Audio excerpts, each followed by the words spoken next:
This video expresses a personal opinion regarding the current state in America, in American politics, especially in light of the health care debate.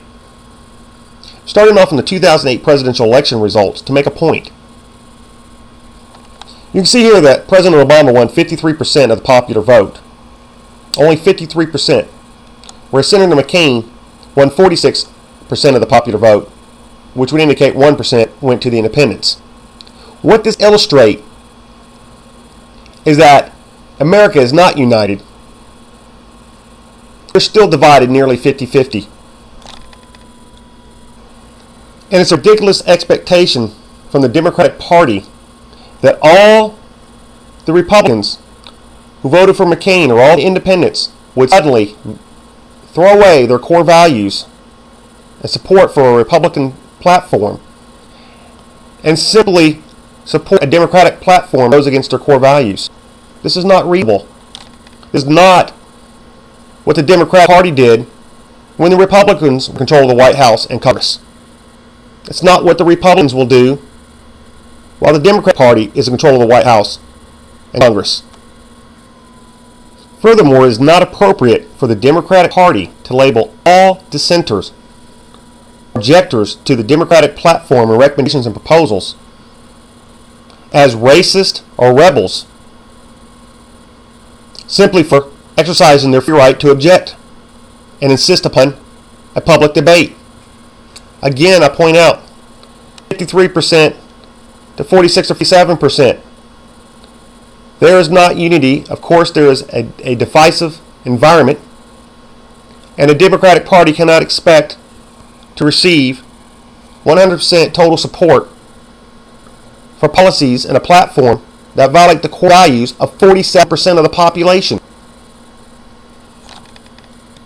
The fact that anyone objects to President Obama's White House recommendations or Congress, the Democratic Party platform, does not make the person racist, regardless of the level of emotion and lack of decorum and respect. Someone is not a rebel or a racist because they object to a contrary platform. Now, regarding the health care debate specifically, one question that has never been addressed and is the primary question that should be addressed each and every time Congress is going to act on something or the White House is going to recommend something. The first question needs to be, is this proposal constitutionally supported? The health care reform that's being currently proposed is clearly not constitutional. This fact seems to escape everyone and is just being sidestepped like it's a foregone conclusion that is constitutional. The Constitution created a federal government limited to its enumerated powers, and everything Congress is allowed to do is spelled out in Article 1. The 10th Amendment makes it explicit. The power is not delegated to the United States by the Constitution, nor prohibited by it to the states, are reserved to the states respectively, or to the people. Nothing in the Constitution authorizes any federal involvement in health care. Yet Congress may soon require everyone in America to buy insurance. This is absolutely preposterous. It totally ignores the fact that question was never asked, is this reform that we're proposing and trying to mandate, is it constitutional? We did not elect a president or members of Congress to go to Washington, D.C. and violate the Constitution or take broad interpretation of words and phrases which allows them unlimited, unprecedented power to make decisions on a whim, which removes any and all restrictions that were placed in the Constitution for a reason.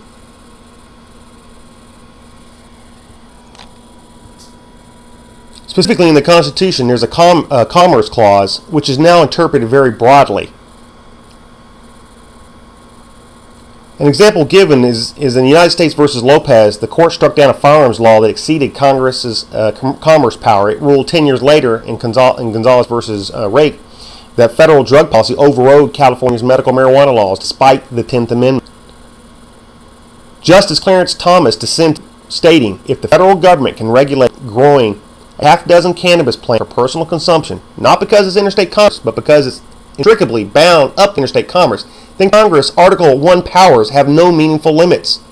This interpretation basically strips any limitations from the Constitution and allows Congress and the federal government to decide whatever they want to do without any boundaries.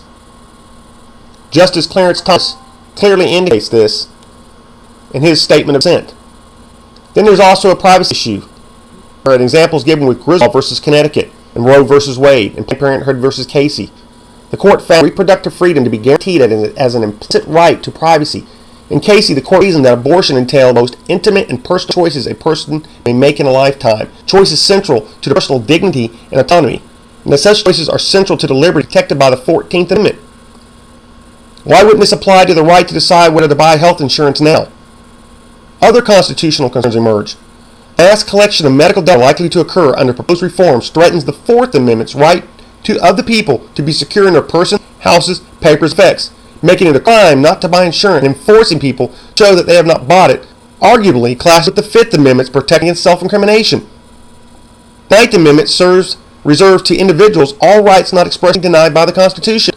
Nothing in the document curtails our right not to purchase health insurance, and being forced to fill out forms to apply for insurance is in tension and in opposition with the 13th Amendment's prohibition of involuntary servitude. These constitutional excerpts were taken from the Christian Science Monitor and were written by Anthony Gregory to give proper reference. This video is a call for America to wake up before we're stripped from all rights that each American citizen is entitled to. The reality is that decisions are being made by government elitists where the policies that they're making will not even apply to them. They have their own separate healthcare system.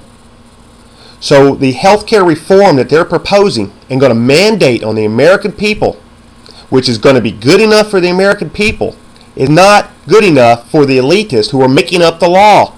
They're above the policies, proposals, and recommendations that they're recommending and attempting to force on the American people.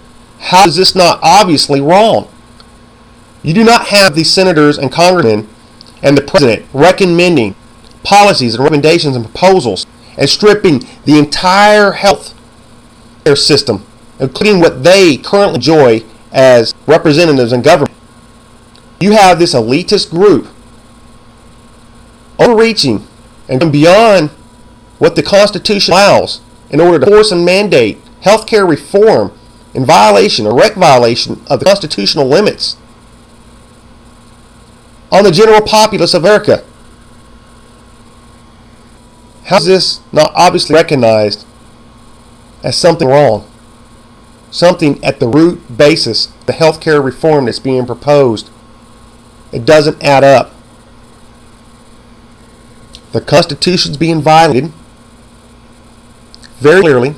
Anybody who can even browse the Constitution can see that these powers for healthcare reform and mandates are not in the Constitution. And number two, that the people who are making these rules or wanting to make these proposed changes are not even going to be bound by the provisions and laws that they're creating because they're in a different healthcare system. How is that not a conflict of interest? How is that not elitism? This is what's amazing. American, specifically the American populace who supports the Democratic platform, just follows along blindly like it's a popularity contest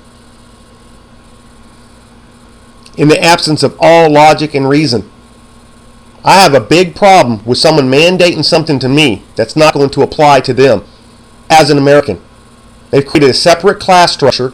They're implementing policies or proposing to implement policies clearly creating a class structure because somehow these policies don't apply to them simply because they're senators or congressmen or the president or any other exempted members of the government. What's wrong with this picture? Why does it have to be spelled out? It's not correct. It's not constitutional. Clearly, anybody who's thinking will not agree with it. This video has been a personal opinion. Please forward this on if you agreed with it.